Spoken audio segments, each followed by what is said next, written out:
Welcome to Cash Plays. And now your host, Bart Hanson. Hello, everybody, and welcome to another episode of Cash Plays, the World Series of Poker and a conversation with Krantz.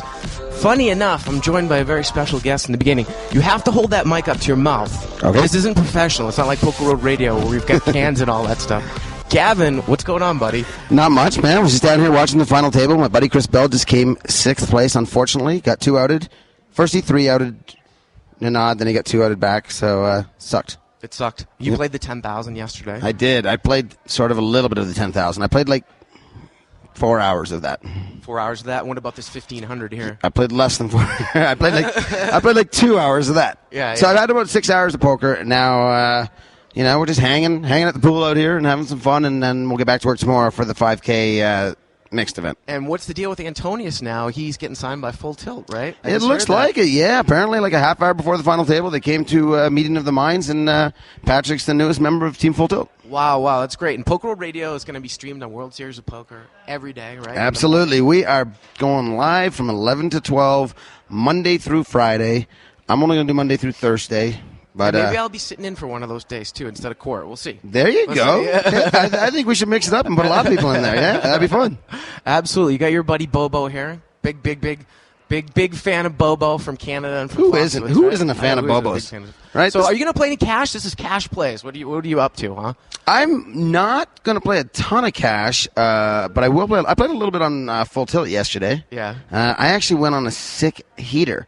I bought in for 5,000. I went down to 600 left. I was playing 1 and 200 Omaha 8 or better, and I ended up cashing out for 14,600. Wow! So I went on a sick heater in the split pot game. But yeah, I'm not gonna play a lot of cash, man. This is all about trying to win a bracelet and playing all the tournaments. So I'm gonna do it, but. Man, there's a lot of good games here, so maybe, you never know. When I bust that early, there's maybe. 100, 200 Omaha High-Low, man. That's what I played all last year here, too. Yeah. Very, very good stuff. Then, of course, hopefully we can see you kind of fooling around and maybe 1-2 no limit. Some of the people can... Oh, man. Every time I do that, I lose like at least 1,000, maybe 2. And, if you want to talk about something that we're going to talk about on our show on Monday, we are actually going to discuss the overbet on Monday's show. Really? Yeah, that's going to be our sort of little poker concept. So Wait a minute. Poker Road Radio? Poker Road Radio. Poker content? We got poker content now and again.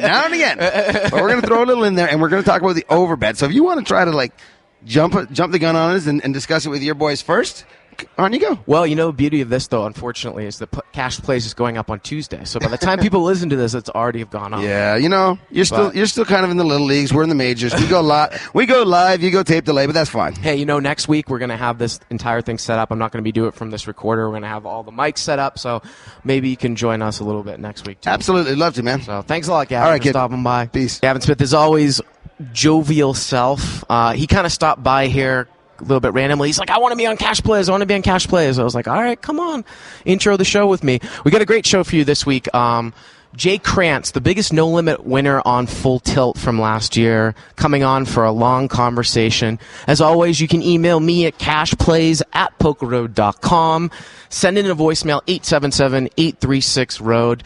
And I'm going to be continuing to host the World Series of Poker radio show with Nick Gieber this week on Monday and Tuesday live from 6 p.m. to 7 p.m. Pacific time, 9 to 10 Eastern time. So check that out. And, of course, Poker Road Radio streaming live at worldseriesofpoker.com from 11 to 12, I believe, Mondays through Fridays. I'm not going to get into emails or voicemails this week.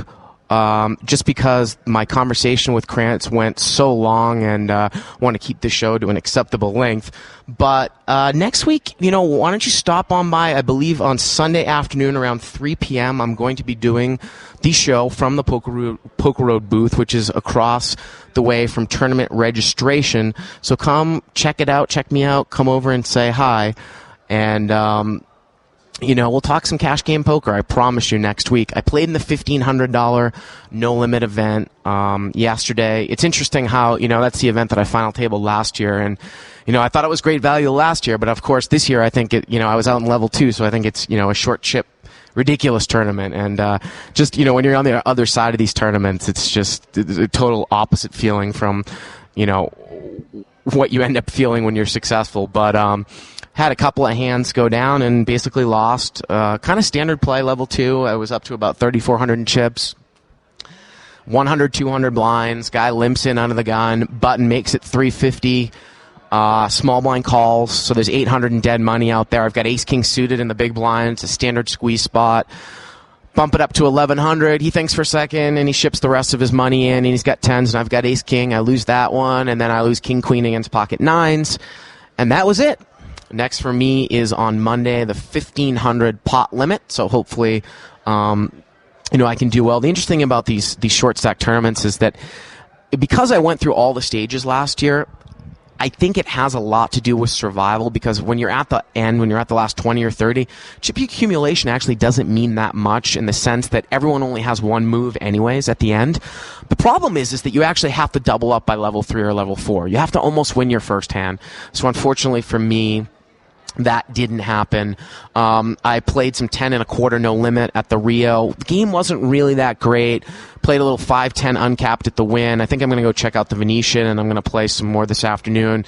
They've got 50-100 stud high-low, and they also have 100-200 Omaha high-low. I emailed Daniel Negreanu, and hopefully he will get back to me, and we can have him on the show in the next couple weeks. That would be great, a conversation with Negreanu. Talk a little draw poker, talk a little no-limit poker, talk a little bit of the difference between live and online play. So looking forward to it. As far as all the rest of the guests this week, I think I'm going to have guys on from Card Runners, maybe some guys, more guys from Deuces Crack, Stocks Poker, any of the training sites, and some pretty well live known pros. So I am very, very excited about this whole time at the World Series. With that, we're going to take a little break, and we will be back with Jay Krantz. So stick around right here on Cash Plays. Cash Plays.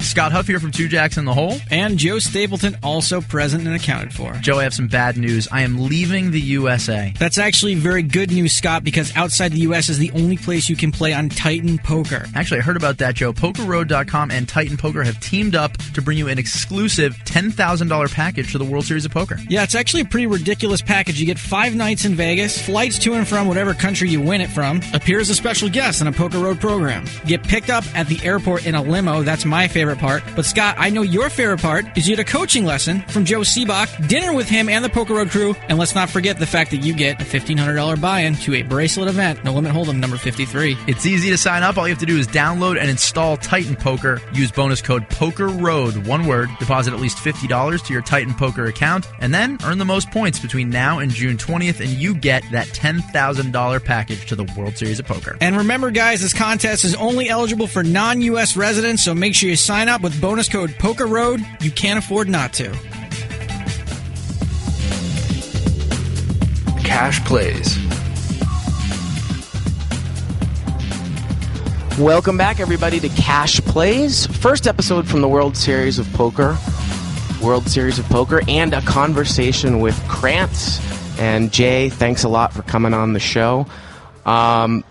We are here in the Amazon room, or right outside the Amazon room in the Poker Road booth. Now, you were telling me that even before we get into general discussion about cash play, we got to talk a little bit about this tournament. You were telling me that you played in the $10,000 pot limit, which was event number 1. What's your plan here over the summer? First of all, it's good to be here. Second of all, yeah, my plan is to play as many events as possible before I burn out. I kind of want to have a shot at. Last summer I played about 8 events and I didn't bust one person out in any of them, so I'm trying to get over the hump there and actually shake somebody's hand and tell them good game. But yeah, I played the 10K pot limit hold'em event. I lost a really big pot that would have given me probably a chip lead very early in day 1, really big stack. And I couldn't do much, but I thought I played really well. Probably going to play the mixed hold'em on Monday, any of the 5K and the 10K events. I'm really looking forward to the 10K heads up event. I was kind of bummed I bubbled the 25K heads up on full tilt, so hopefully there'll be some retribution out here. Now, your good buddy there, Wyatt Lime, who also, of course, the Deuces Cracked instructor. He got into the Final Four, right? Right. So, he actually played in the championship versus David Singer. Yeah. He it's funny. He made a really, really big laydown with 2-pair in the first hand of that match. That it was sort of questionable. It was a really tough hand. And it's funny because if he played that to the felt, that final could have been over in one hand. Wow, and does he know if he was right or not? He doesn't. Singer, he actually sat in the 1K 2K horse game on Full Tilt and asked Singer if he remembered the hand, and he didn't remember at all, which leads me to believe he was probably bluffing, but right, because he probably would have remembered that he had a set hand, a big hand right in the beginning, right on the first hand. So he came in second, and I had a small piece of him, so I made some money on the tournament anyway, which was nice. That's always nice. Yeah. So, before we get into some general cash game concepts, I want to talk a little bit about like how you came up. I thought it was interesting that you've actually been playing poker for a long time, longer than most of these online cash superstars, right? Yeah, I actually have my roots in live poker. I, got addicted to poker when Rounders came out, and not when Moneymaker won the World Series, unlike a lot of other online guys.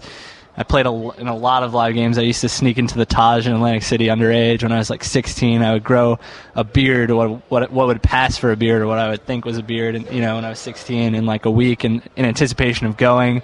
We'd drive down. I'd wear like old man clothes, like knee-high socks and sandals, and a giant fisherman's hat with sunglasses so no one could see my face. And I was never ID'd, and I played like 5, 10, and 10-20 limit hold'em, 10-20 stud, and like grinded out, a few $100 profit back then without really knowing what I was doing. I read Ken Warren's How to Win a Texas Hold'em. That was the one book that got me going. But so I did that. In college, when online came around, I started playing. Didn't really know what I was doing. I would go broke with top pair no matter the action. So if it was a bet, a raise, a re-raise, and another re-raise, and I was just sitting there with top pair, no kicker, with no money invested, I'd go all in and lose. I'd go bust all the time. Eventually, a buddy of mine from high school, Dan Smack on 2+2, actually, we had lost touch when we went away to college and got back in touch one summer early in college. He had been reading 2+2, so he kind of told me, hey, you can get rake back, and even if you're a losing player, you can make a small amount of money. And hey, these people on 2+2, they really like study the game academically, and they know what they're doing, and they make like X dollars an hour playing limit hold'em. And I was like, really? Set me up. Give me Poker Tracker, set me up. I started with limit hold'em, but no limit was always, the game I loved. So I would step into the no limit games, lose a lot of money, grind limit, then step back into no limit, and back and forth. I'd keep going, losing a bunch of money at no limit, going back to limit to support myself.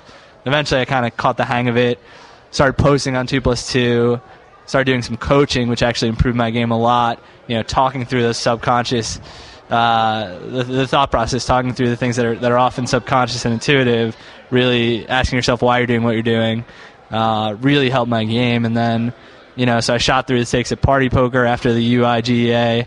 I moved to Full Tilt and Stars, started doing well, started playing heads up, and a lot of heads up, and I guess it was early 2007. And then just when I first moved up to 5100 no limit, just ran hot as hell. Had an epic session against Tom Dwan, who's who's really, really good, and that allowed me to like take some shots at 200, 400. Last summer the games were really, really soft, and they were going constantly, and ended up becoming the biggest winner on Full Tilt last year, which is pretty cool considering how meteoric the upswing was. And yeah, I saw that too on. So you were actually the top no limit player, right? On Full Tilt, you won the most money on Full Tilt. The interesting thing about how you said your limit to no limit, like moving back and forth. When you were first playing live, there weren't really no limit live cash games, right? Back at that time, there were none at all. I was playing no limit in like the back of like a comic book shop, I think. And the fact that you kept moving from no limit back to limit online, even though now amongst usually the best players, you look at the win rates and it's usually much more at no limit. Was it due to just like recklessness? Well, I just don't think I understood how to play no limit. With limit, there's only so much you can lose, Mm-hmm. And if a guy caps a turn and he's not like an absolute maniac, he's probably got the nuts. And in no limit, I just like didn't understand the fact that like you could bet anything and like all the awesomeness associated with the fact that you can bet anything. And I didn't understand how people were thinking about that and why they were doing what they were doing. It just didn't have that much experience playing online where you're getting so many hands, and I had no idea how to I couldn't bridge the gap between looking somebody across the table and sort of just I guess not staring at them but getting an intuitive feel for how they were playing, because I could see them in person versus looking at this guy who's just I only know his screen name and I only see his stats, and really turning that into a mental picture of how this guy looks at poker. And I couldn't bridge that gap. Eventually, after I got a lot of hands, a lot of experience, kept shooting around in stakes, I finally got the hang of it, I think. Now, the interesting thing too about your story is, I was reading your well on 2+2, and the well is kind of where you post yourselves up and people ask you a bunch of questions and you respond. And that was in early 2007, which was after the online bill that regulated online poker. But you were just telling me before the interview that was actually before you were playing really that big. So you've actually moved up recently, say in the last 12 to 18 months, right? Right, more or less. I mean, I was playing 10-20, I was playing 25-50, back and forth on party poker, and even before that I played a little on UB. But right after the legislation hit, I moved to full tilt, and I took some shots at the big full tilt games, and I didn't do so well, and I was really just having trouble adjusting to the fact that the games weren't as good immediately. There were a lot stronger competition. There was just the software was new to me, so I moved down in stakes, and I really worked on my game, where the money didn't even matter to me at all. I just took all sorts of lines, tried to posted a ton on 2+2, tried to figure out how the people I was playing against were thinking, and I'm just really proud of the fact that in a climate with lots of juiced up games full of really, really good players, I was able to still move up to the highest stakes and do really well at those stakes. Well, what would you say the difference is right now, between what the games were now and not before the bill? We know what they were before the bill, but say just 10 to 12 months ago, have there been some big stylistic changes? Do you think the games are tougher, easier? Tell us what you think. I think, well, for the 6 max games are infinitely tougher. There are more regulars. I mean, I think the weakest of the regulars were sort of weeded out right after legislation hit, because they quickly found out they couldn't win, and they would either get better or they just gave up poker and moved on to other pursuits. So those games are infinitely tougher because, for one, you have a lot more action now pre-flop, because people are understanding the fact, they're understanding opening ranges, so they know if they know your stats, they know you're a 26-21 pre-flop, they know you're opening 21%, and they know which hands you're opening, so they kind of understand how to attack that. They know to re-raise light, they know what hands to call within position, they know they're paying a lot more attention to your post-flop, or at least on the flop, your tendencies, your betting and your checking tendencies. And this is, it's really difficult to play against, because considering before the legislation hit, before all the casual players left, no one was even thinking about those things except for the really, really good players. So, and in addition to that, there's a lot more emphasis on post-flop pot control, where let's say a guy opens ace-6 on the button and there's a big blind caller, and the flop is 6-9 deuce, and the big blind checks to the button. The button will check back very, very often now, assuming he's a reasonable player, whereas before they would bet the flop and open themselves up to a check raise. And now these guys they want to play small ball, they want to play two-street poker, where they can get to showdown and not have to play a big pot against an aggressive player with that hand. And I think that's become the standard, so it's a lot more difficult now to call in the big blind when you've got a suited connector, when you think you have implied odds against sort of loose button, because those loose players aren't getting themselves mixed up in these crazy pots anymore. They're just checking back and trying to play very tiny pots, unless they have a good bluff opportunity or they've got a monster. Well, let's talk about, and you've addressed this in some of your videos and Deuces Cracked, but say you raise it up pre-flop and now you flop a middle-ish pair type hand, in a 6 max game. And you're right, what I've noticed is, and we've talked about this on the show a lot too, is a check back, and then you're calling now on the turn and on the river and trying to bluff catch. How do you balance the range? Are you sometimes betting in that spot when you're expected now to check back, with a second pair? and then maybe checking back on the turn and extracting some value on the river? Well, when I'm deep, when I'm over 150 big bets, I'm always betting, because a lot of people who are just, your standard like tag, who thinks on like a very basic level for the most part and kind of plays his cards, is not really expecting you to bet mid pair or bottom pair. Uh-huh.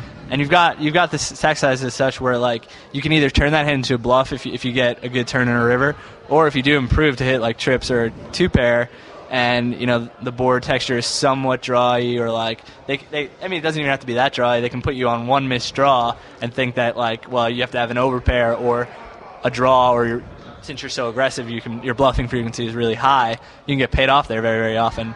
But 100 big bets, I like to think I tend to bet more than I check, just because I like to really keep the pressure on people. Mm-hmm. And I don't mind if they call me. I don't mind just giving up on the hand now and then. That's fine, because if they're calling me there, they're going to eventually start thinking that, well, I have to start bluffing sooner or later, and then when I've got a hand like an overpair or set, I can just bet and expect them to just like call the flop and turn and then time down on the river and just say, oh, he's so aggressive, I call. Yeah. Which is what everyone loves to do. They love to call. Now, do you get a chance to play a lot live now these days when you're in a much deeper format? Yeah, well, I just got here 2 or 3 days ago, but I played at I just got here like 2 or 3 days ago, but I played at Bellagio last night, 25-50. Not too deep. With a couple of people who were pretty tight players were playing deep, so not too much went on. I played with Greg Mueller, who heads up actually for a little bit. He just played really tight, so we ended up just not playing and just talking about poker for a bit. But yeah, I don't know.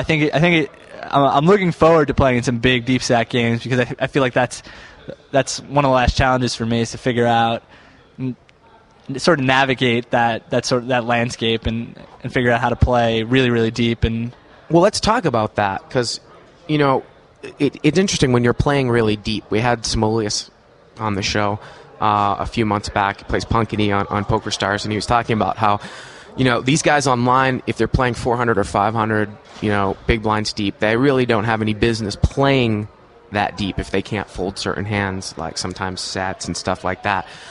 This whole idea about pot control when you're playing that deep, how are you going to adjust there? And like, I'll throw out a specific example at you. When you raise it up with a big pocket pair, queens, something like that, queens or kings, and there's a couple people in the hand, and let's say a guy leads out into the blind like on an 8-high board, and you're sitting 400 or 500 big blinds deep, and now a guy in the middle calls. Yeah, let's say the board's somewhat dry. Let's say like 8-7-3 with a couple clubs. How do you approach a hand like that when you're playing deep now, as opposed to maybe at 100 big blinds deep? Well, I definitely realize that there's a huge difference between, for one, playing live and two, playing live deep. So when somebody leads out on that board, even if they're unknown, warning bells like go off immediately, because I know that they're not necessarily leading like a bear 8 there. I know that, especially if they're a tight player, I might even just muck the flop. I definitely don't think I would be raising there. If I did, it would be raising with the intention of like just checking the turn unless I improve, or playing a really small pot there. And I realize that like a lot of online players are going to come out here, and maybe this is because I have some live experience before, or just because I've thought about this a lot and I've talked a lot of deep stack strategy. And I just realized that, like, for one, an online player would never ever consider folding a set, no matter how deep you are, right? No matter what the board comes, unless like it gets really bad for them, they'll never even consider laying down a set, and they'll just chalk it up to being a cooler when it's not necessarily a cooler. And two, I realized that like the thing I like about deep stacks and talking about pot control is that when you're a strong player, you can really manipulate the pot as such where you only want to make it big when you've got a monster hand and you want the money going in. And a monster is certainly not like queens on that board. It's like a set or a straight. As stacks go up, the old adage is that the value of big pocket pairs goes down and the value of connecting cards and suited cards goes up, way up. I definitely don't want to be playing like, a 1,000 big bet pot with pocket aces unless it all goes in pre-flop, or the vast majority of the stack goes in pre-flop. Definitely not in a single raise pot. The other way you want to balloon the pot is if you've got a lot of fold equity. You've got the ability to move somebody off a one pair hand, or you're able to tell based on how he's played all his other hands what his range is, and that he's really, really weak, and that this guy doesn't want to call like a $50,000 bet on the river. and you know that you can start a bluff. You can just start a bluff and start inflating the pot immediately and make profit on that. I mean, you could raise the flop with nothing, knowing that he's going to call the flop and turn only to fold the river, and you're going to show profit as long as you're really sure that he's going to fold the river. That's a cool thing that I like. I mean, last summer I was playing at Bellagio, and I was just like, calling check raises on the flop so deep and just calling the turn with nothing, only to just jam over whatever bet the guy bet on the river because we were so deep, and I know that he can't call with the vast majority of his hands. And I think that's really cool. Online, people can close their eyes and click call a lot easier than they can live. For that type of, and of course, well, I mean, that's the other thing that you brought up too. I mean, in the state of these 100 big blind games online, I think you said in one of your videos that, the art of playing the later streets in No Limit Hold'em have somewhat been taken away now that people are so aggressive early on in the hand, pre-flop, on the flop. They're getting the vast majority into their stack early on in the rounds. How do you think like the advent of these 200 big blind tables are going to affect online poker? Do you think we'd ever see, is there a reason why we don't have any type of uncapped games? Well, I think you don't have uncapped games because the vast majority of the casual players are going to go broke a lot quicker, and that's not in the site's best interest. Right. They want them to keep paying the rake. So I really don't think you'll see that. Although, I wouldn't be surprised if one of like the very player-friendly sites like Full Tilt or Stars. Well, Stars doesn't really have high stakes heads-up tables, but maybe Full Tilt, especially because Full Tilt just opened the deep tables. They might, maybe make a really big game for like the really big players that's uncapped eventually. But in the immediate future, no. I really like the 200 big bet deep tables, though. I think that's really cool, and that's a great thing for the games because now you don't have as much short stacking. You've got a lot of people buying in for at least 100 big bets, and sometimes 4 out of 6 players at a 6-handed table are now in for 200 big bets, and you've got a lot more play. People are slowly realizing that you can't really go broke with Ace King preflop now. They still are, but there's definitely a lot more room to play. I mean, a lot more room to like even in things that don't happen in deep live games like 4-betting that doesn't happen that often. It's happening. There's a lot more room to do it live now, online now in those deep games because you've got more room to fold. You've got people now calling because they don't know what to do with like Queen Jack suited or like even Ace 5 suited. There's just a lot more strategy happening. Whereas at 100 big bet tables, the hands are over pre-flop or on the flop. It's just like, you 3-bet and all the money goes in on the flop. Or you 3-bet and get 4-bet by pocket tens and you have ace queen, you ship it in, and, you flip a coin. And that's really what the online game has become. And it's become a lot of like aggressive regulars like that, coin flipping at like neutral EV spots with each other and really trying to just like tear up the fish whenever they happen to sit. Do you think that it's kind of a purer game then as you move into deeper stack play, with these 200 big bet tables and, maybe if they introduce, some more play where these regulars, if they don't have experience playing like turn and river, that, the players that are actually the top players are going to have that much more of an advantage over those guys that, Absolutely. The edges have definitely decreased with 100 big bet tables, the way the games are playing now. As opposed to like 12 months, even before that, 12 months ago. But with 200 big bets, I mean, you're really going to see the differences between the very, very tough players and just the regulars who have sort of memorized how to play 6-handed games and like watch videos. They kind of know the standard, and they might vary their play a little bit, but for the most part, they're adhering to like a code that they've developed that works for them, and I think it's definitely going to be good for game and good for strategy and a lot more fun for a lot of people.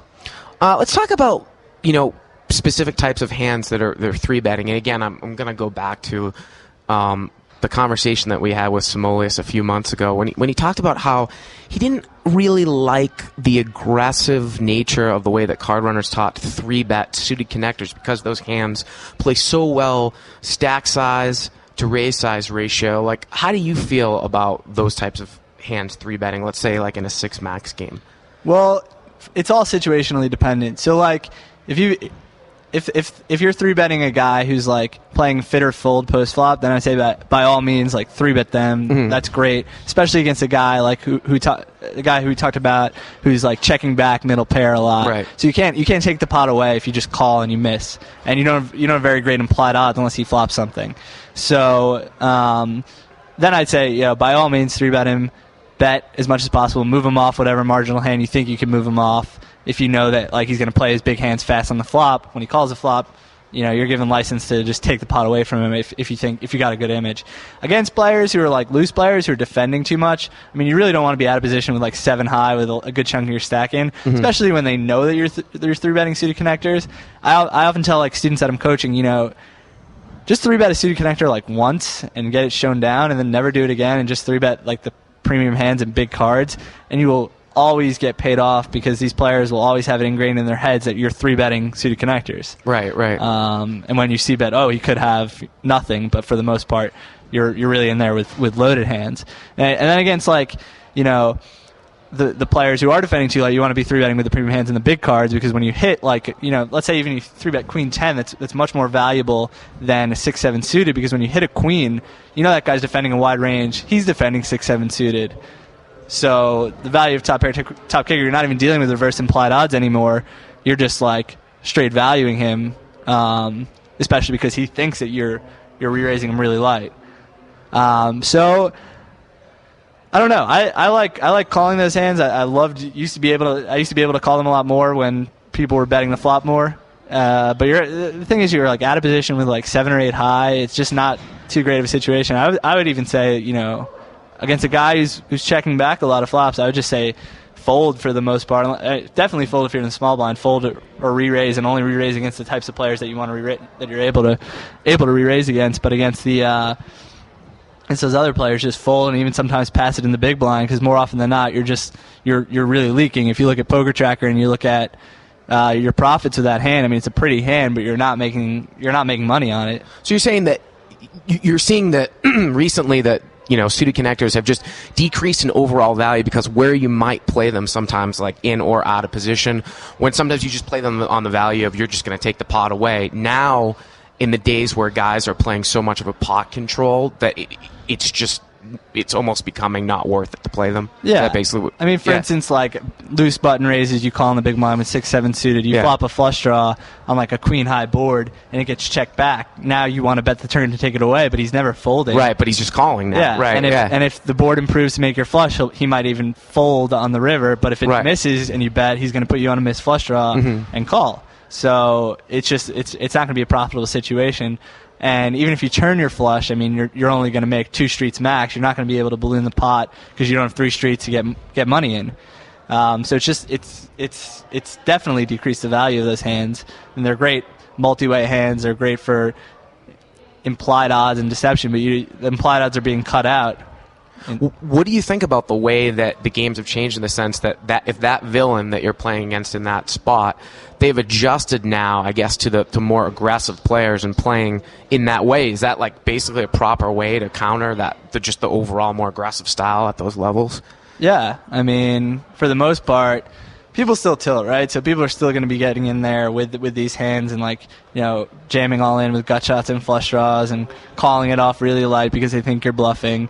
But the correct strategy is definitely to tighten up, switch gears very quickly. So you want to come in being very loose and showing down those kind of hands. Then immediately just tighten up and play like a rock, and you'll get paid off just all the time, because no one ever puts you on anything. They just label you aggressive player. They put a note 3-bet 6-7 6-3 suited from the small blind, and c-bet it ace high board and then checked it down, and that note is there forever. They never erase it. They never go back to revisit it, and they're not aware that you're adjusting too, and you're really thinking about what they're thinking about you. Let's move this conversation to a little bit of a couple questions I have about heads up play. You made a lot of videos on deucescracked.com, and again, you're one of the main instructors on Deuces Cracked. I actually subscribe to Deuces Cracked. Funny enough, awesome. where I actually don't have a subscription to the other sites, but I actually subscribe to Deuces Cracked. So I've seen a lot of your videos, and I want to talk about just capturing momentum in a heads-up match. How important is that? How do you go about doing that? I think it's extremely important, because heads up, you take a guy who's a competent player at a 6-handed game, and you put him in a heads-up game, and that guy could be a competent player in a 6-handed game because he knows how to play pre-flop and he knows hand selection. But in a heads-up game against an aggressive opponent, you really have to play more hands. I mean, you can't be folding like hands that you would fold in a 6-handed game. So you're putting them in spots that they're uncomfortable with. And if you really keep the pots, I guess you don't want to give a guy momentum, like in the sense that, like, let's say the match has been going on for a little while and you're kind of even. Maybe there have been some coolers this way or that, or you've won and lost a bunch of coin flips, and no one's really taken over at this point. And then a marginal spot comes up where you're like, well, this guy, it's probably close to like a 50-50 decision where, you've got a bluff catcher and he's either all in and he's gonna win this pot, or he's bluffing and you're gonna catch him, but you're not really sure. You might want to pass up on that opportunity because winning that pot, or him even winning that big bet on the river, might improve his mood to the point where, like, he's going to be playing a lot better. Whereas if you fold, he might get a little tilted and he might think, well, now I have to, like, play a little bit more aggressively, catch up and win some more pots, and, like, basically, I mean, you want the match to be flowing through you. Right. To put it, like, completely generally, you don't want the match to be flowing through him. You don't want him to be controlling it. You want to be the one calling when you know for sure he's bluffing, and betting when you know for sure he's calling and has a worse hand. It's interesting because you hear from a lot of great players that, especially at the top levels, that most of the money in poker is won through steaming when people are tilting and stuff. So if you're playing heads up and you actually have to participate in every single hand, then you might see a guy tilt just by losing one hand because he's in that hand. Whereas 6-max or even like a full ring live, he might only have the opportunity to tilt maybe once an hour, right? Because he's just not involved with every hand, right? Yeah, absolutely. Yeah. I mean, you want to be paying attention to a lot of things that you might not necessarily be thinking about in full ring or 6-handed games, like how much this guy is stuck. You might want to open and see if he's on other tables, and if he's losing on other tables, how much he's stuck, and how close he is to getting back to even. And think about how that figures into, like, a hand that you're currently playing against him if you're facing a big bet.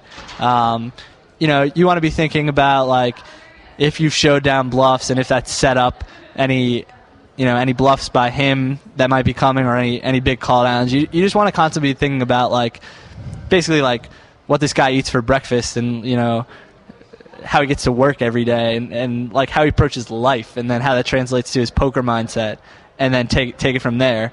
I mean, that's what all the really good players are doing. They're able to, like, put themselves in their opponent's shoes and process everything at a very, very rapid pace, and then translate that to what he's doing and what cards he's doing that with, and what the correct play is after you know all that. So would you say that heads up it's playing almost more kind of as feel as opposed to 6-max and full ring? I mean, you've got your hand ranges and you've got, of course, all that processing working out, but it's almost more of a game of feel. It's definitely I'm loath to use the term feel. It's definitely like intuition, and it's pattern reading, and, like, I definitely spend a lot of time after matches analyzing hands, talking over with other good players, and, like, doing the math behind the bluffs or shoves that I make. You might call them, like, feel plays, like really thin value shoves, right? Or really thin bluffs, or just, like, crazy bluffs. But then you definitely have to, like, look at it post game, out of hand, and say, well, is this a good play based on his ranges, based on the history that you have? But when you're in the heat of a match, I would say, I guess I would say that it's very, very feel based. I mean, the top heads up players, I don't even know if they could, like, do EV calculations for you on the spot, but they would just, like, destroy you playing heads up, destroy a very math-based player playing heads up. Right. Kind of like that reminds me of kind of like a everyone's always concerned about, like, a bot situation where you can program a robot to play limit, hold them heads up, but no limit, there's just so many variables, right? It would probably be impossible. Yeah, it's either impossible or it takes just, like, a very, very long time for them to figure it out. I mean, no limit's unsolved. It's being played at a very high level right now, but, like, it took chess robots, like, a long time to get very, very good. I think eventually they could probably build a no-limit bot, but even so, it'd be very, very difficult to be the best heads-up players. Probably almost impossible, because they're just constantly adjusting. They're really experienced at how to adjust. Right. One of the other things, too, that you talked about is, specifically with heads-up, shoving extremely light, or sometimes with air, making a big shove with a gut shot or something like that. And basically, playing with an extremely high short-term variance to set up more of, like, a long-term expectation when guys will call down call down light. I mean, do you recommend that? Do you have to just kind of have to figure out what type of player you are in the sense that you yourself won't tilt if you're making those types of plays? And do you think it's worth it over the long term? Yeah, it's extremely important you're playing 2 games. I did some coaching with Tommy Angelo in January, and the really cool way he looks at poker is that you are playing 2 games. 1, you're playing the game in front of you, poker, and 2, you're playing a game in which you're battling with yourself, and you're trying to control yourself and setting all these like fail safes to prevent you from tilting and prevent you from playing your C game, playing your A game as long as possible. So I would advocate immediately like playing a style that you're comfortable with, and then making sure that you're playing it as well as possible, and also you're adding in moves that will allow you to capitalize on like your opponent playing their C game. So for me, yeah, I love splashing money around immediately, trying to get people to people who are otherwise tight to loosen up and play more hands with me, because I think I have a huge advantage at being able to read people's hands. So when they're playing more hands, and I know that they're playing like a very solid style, that's their home base style, let's say, and all of a sudden they get out of line and they're showing like a little spastic burst of aggression, I can say, well, okay, this guy's like, this is how he's countering me, and it's so obvious that because he's only representing like basically one hand, it's so obvious that he doesn't have that hand, because he's thinking that I'm just super aggressive and splashy, that this is his natural first adjustment. It's like easy for me to just see that, anticipate it, and take advantage of it. So yeah, I mean, you want to be able to like play a heads up game against somebody where all the big pots are not just like set versus draws and overpair versus top pair and like things like that. You want to really be able to like take advantage of a guy. If you're going to play good players, you want to take advantage of whatever makes them play suboptimal. Well, I want to ask you about some of the different board texture issues in heads up versus 6-max. Forget about full ring right now, because I think a lot of the people that are playing on a semi-regular basis online are playing 6-max. So, I've always learned that a good, board texture to bluff at or maybe check raise is like high paint, low on, non-drawy, like at a 6-max game, like a king 4 deuce or something like that, or, king 3-3, something like that. Does that change heads up in terms of board texture issues with making plays? Well, it's almost less board texture heads up, and it's more like opponents' c-betting tendencies, continue betting tendencies. For instance, like if a good player continue bets on like a king 3-3 rainbow flop, and you check raise, your check raise isn't going to look very believable, because like you're playing a heads up game and you don't have many threes in your range, and like you might not check raise any king. I mean, the great players like Ivy, Antonius, they'll check raise king 6 on that board, because they know that you're opening, and they know that they check raise a lot, and they know they have to do that with any king to give their other check raises credibility, and that fits into their larger game plan. But if you're standard tag and you're check raising that flop and you're playing a good player, I mean, I'm gonna like 3-bet you if I think you're gonna fold, and I'm gonna float you with I'm just gonna call with anything to take on the turn when you check. So then I'm c-betting that board like probably a very, very high percentage of the time. So if I'm you, and I would just say just like fold against me, or like even the better strategy would be like call, because then it's a little bit more advanced, you're out of position, but like that's even more believable than a check raise when you call that you could potentially have a 3 or a king. So it's almost like the boards that look so, I guess, obviously board texture-y for check raising, it becomes more obvious heads up as opposed to 6-max, where people just aren't going to give you credence for a real hand. Right. And then following that, like I get a board if you get a board like 8-6 deuce with two-tone, and I c-bet that, well, for one, I'm probably c-betting there with all my air, but I'm not c-betting with hands like ace-2 if we're 100 big bets deep, because I don't want to get check raised by draws. I don't want to get check raised by bluffs, because I really can't continue, because their range is definitely like somewhat wide for check raising me, that I'm not going to know how to like navigate the hand on the turn, because I don't know what cards improve him or what cards will get him to like bet fold top pair or something like that. So I'd encourage people playing against me to like check raise those boards, because if I'm raising like let's say 80% of the button or higher, then I'm going to have air so often there. And that's going to be a good counter strategy to me. So like the draw your boards where you're like, you see the c-bet and you're afraid that, like, well, he can't fold much because it's so drawy. Well, think about really what kind of hands that he's opening pre-flop and that he's c-betting, and then go from there. Well, let's move on to three barrel, board texture issues. And Leatherass was on the show last week, and he talked about how at the mid limits, some of the regulars' leaks are that they make a call with ace queen against an aggressive player, and the board comes out queen 10-3, and they check, the aggressive player c-bets, and they call, now the turn's a jack, and they check, the aggressive c-bet player, the aggressive player bets again, and now they fold. And he thought that those regulars were giving away too much. So when I see like a board that comes with a couple paint cards, and I make a bet, and the guy calls, that's more likely a board that I'm going to 3-barrel on a 6-max game. How does it change now?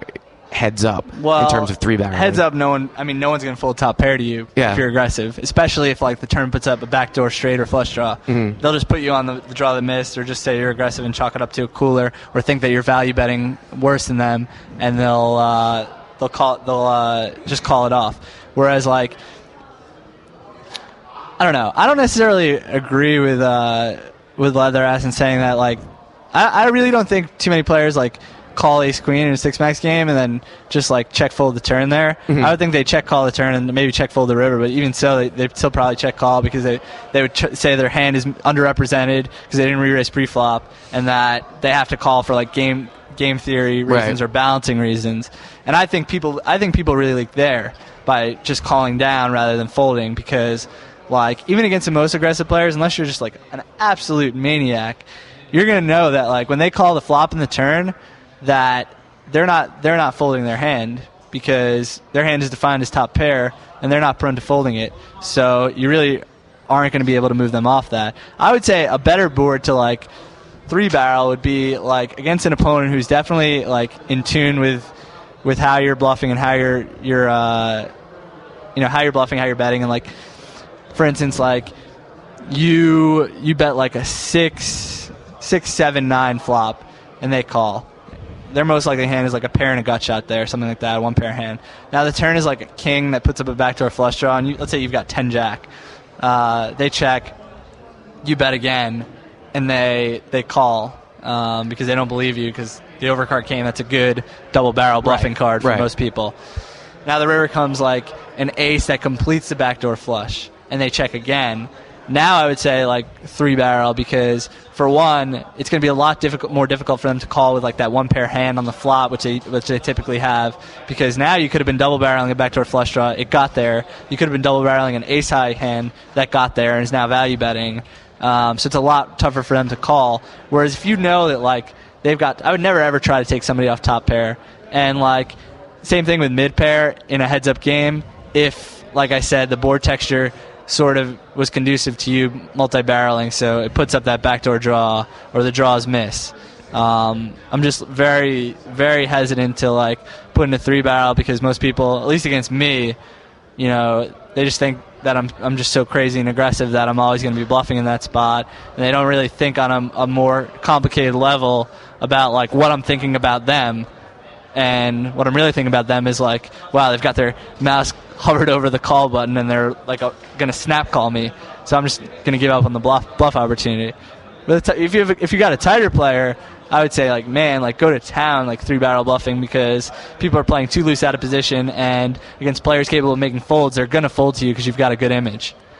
One of the things that Dusty talked about last week too was check calling for stacks, but in a good way, not in a passive way, but in kind of giving an aggressive player like kind of rope to hang themselves. How often do you find yourself doing that at your levels? I do it a lot. You need to do it at the stakes that I play a lot.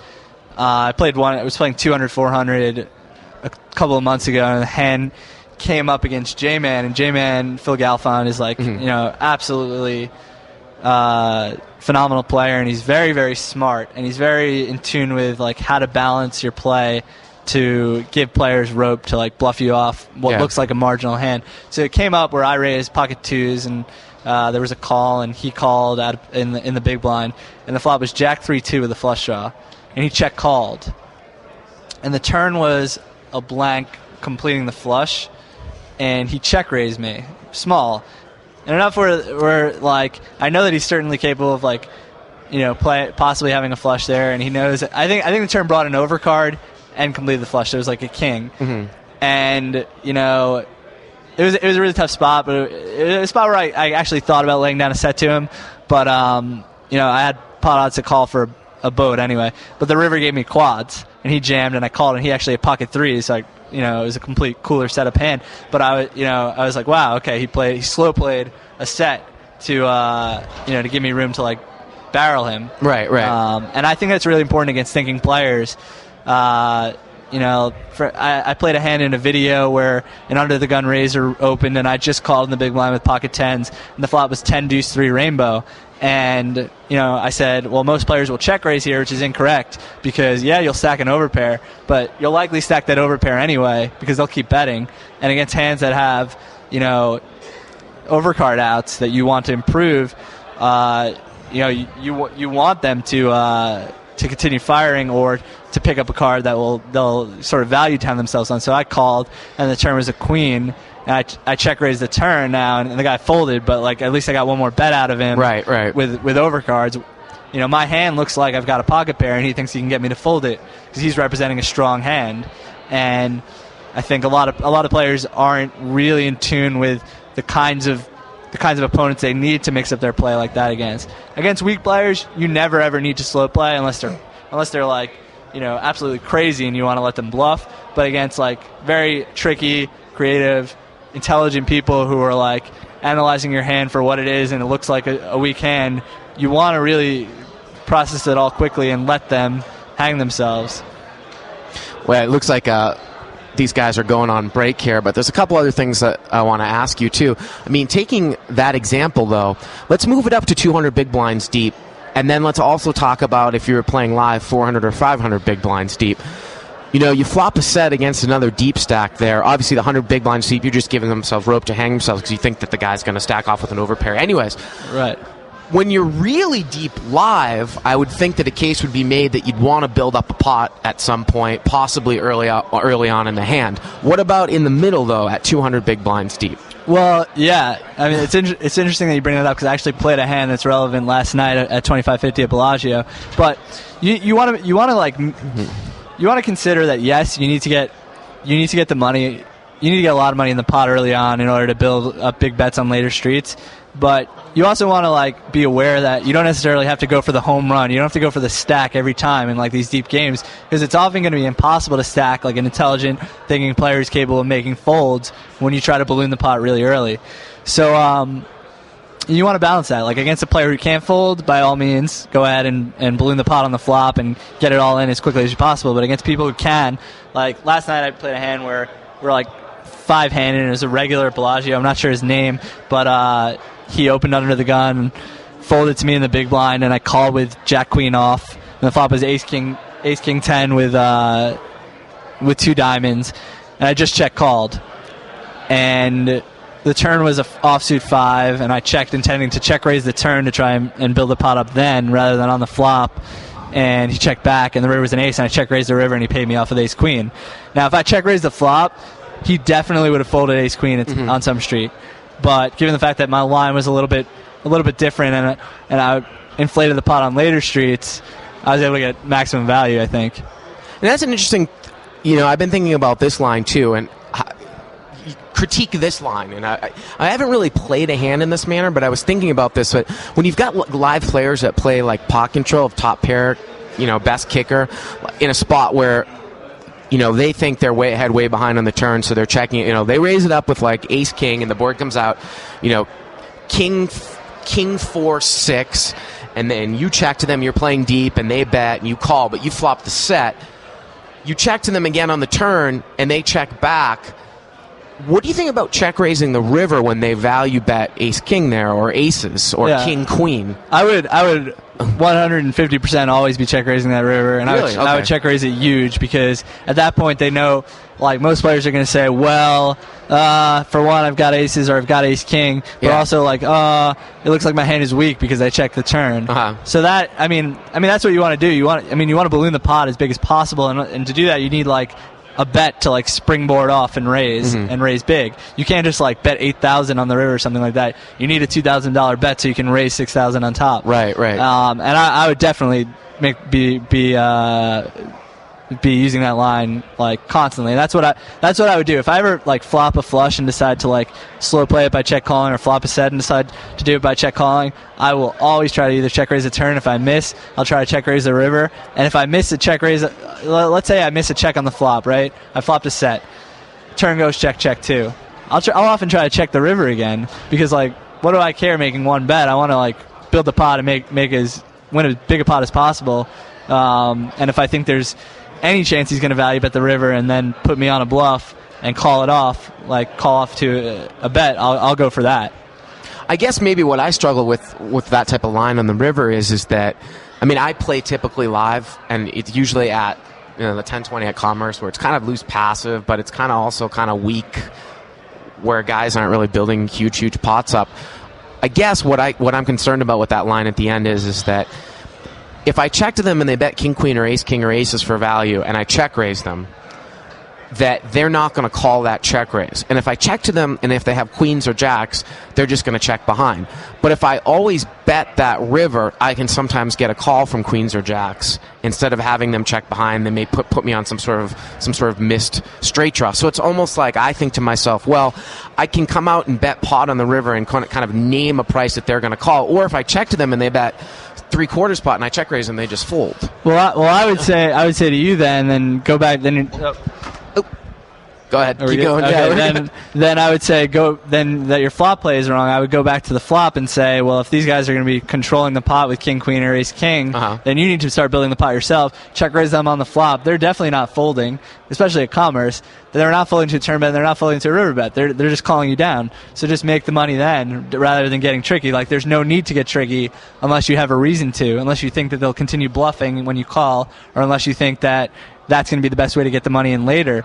But like, if you really, going back to it, if you think that their range is such that it's going to be like 10 through queens and like king, queen, and ace, king, and they're not paying off your check raise, then obviously bet is better on the river. But if you look at that entire range and then go back to the flop, then let's check raise the flop and let's like play a big pot immediately. Because they're not, no one wants to fold top pair. Right. Well, I mean, that's I think one of the things that I've always endorsed when playing kind of back into the live the bike days early on, is that if a guy's got aces or he's got ace king on a king 5 deuce board, yeah, even live they're not folding ace king or aces to a check raise.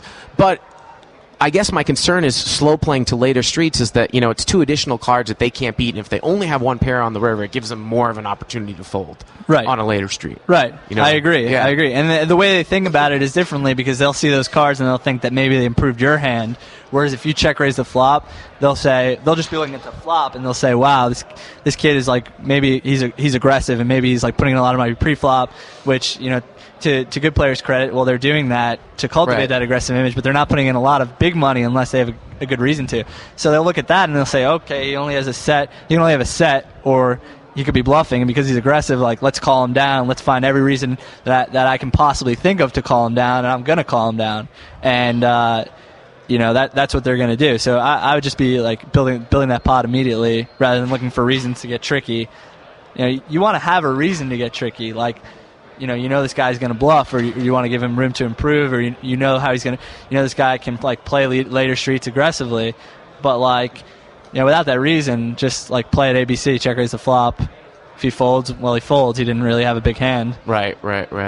Well, Jay, I want to appreciate you coming on the show, and maybe we'll have you back here during the World Series, because again, we're doing this on Sunday during the second day of the 1500 No Limit from the Pokeroo Bluff booth, but we're just recording it on a recorder, and hopefully next week we'll have it all set up, or we'll have multiple microphones, and maybe we can get a few of you guys back on, at the same time or something like that. Yeah, definitely. So, we can bring White Lime down and Foxwood's Fiend and a couple other people. Super.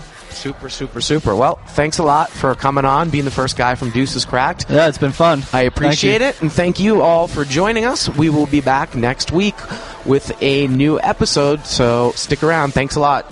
Have a good week. Bye. Bye.